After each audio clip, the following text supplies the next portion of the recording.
시청자 여러분 안녕하세요. 김동수입니다. 신문사에 기고한 제 칼럼을 하나 소개해 드리겠습니다. 시행 3년째인 중대재해처벌 등에 관한 법률입니다. 약칭 중대재해처벌법인데요. 이러한 중대재해처벌법이 헌법재판소 시험대에 오르게 되었습니다. 중소기업중앙회가요, 헌법재판소에 중대재해처벌법의 위헌성 여부를 결정해달라고 헌법소원에 관한 심판을 청구했습니다. 중소기업중앙회를 비롯해 중소기업단체 9곳과 제조, 건설, 도소매 어업 등 전국 중소기업인 그리고 소상공인 305명이 청구인으로 참여했습니다.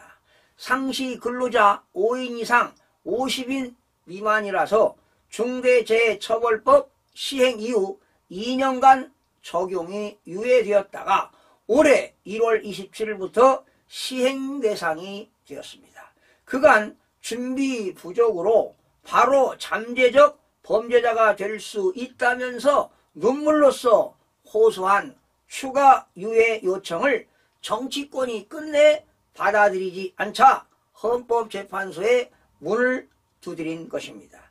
정치권이 무능하고 야속한 야당 정치 세력을 탓하지 않을 수가 없습니다. 정부와 여당이 2년 추가 유예를 진지하게 논의하고 추진했으나 총선을 앞두고 노동계 눈치를 본 야당의 비협조로 끝내 입법이 무산되고 말았습니다. 그 결과 전국에서 80만 개가 넘는 중소 영세사업장이 중대재해처벌법 적용 대상이 된 것입니다.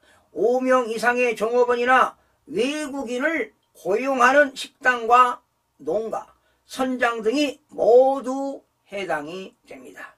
열악한 경영 환경 속에 법에서 정한 보건안전 의무를 이행하기란 결코 쉬운 일이 아닙니다.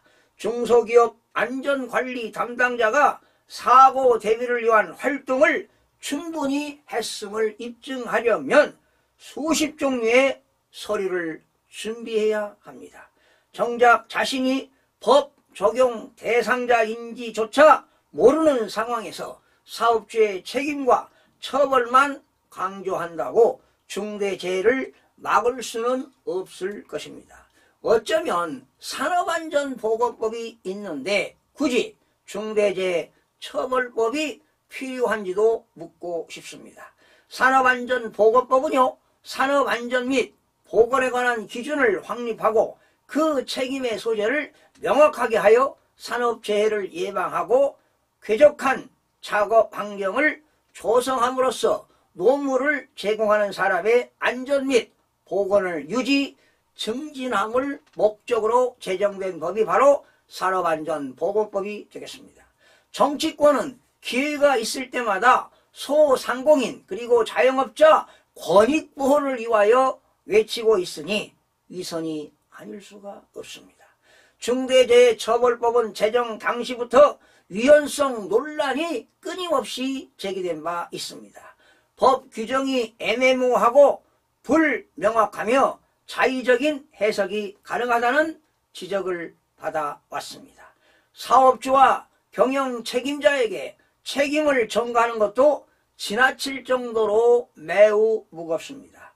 중소기업 중앙회 측이 헌법재판소 앞 기자회견에서 법이 지나치게 광범위하고 불명확한 의무를 부과하면서도 그 책임에 비해 과도한 처벌을 규정해 극도로 과중한 부담을 지우고 있다고 지적한 그대로입니다.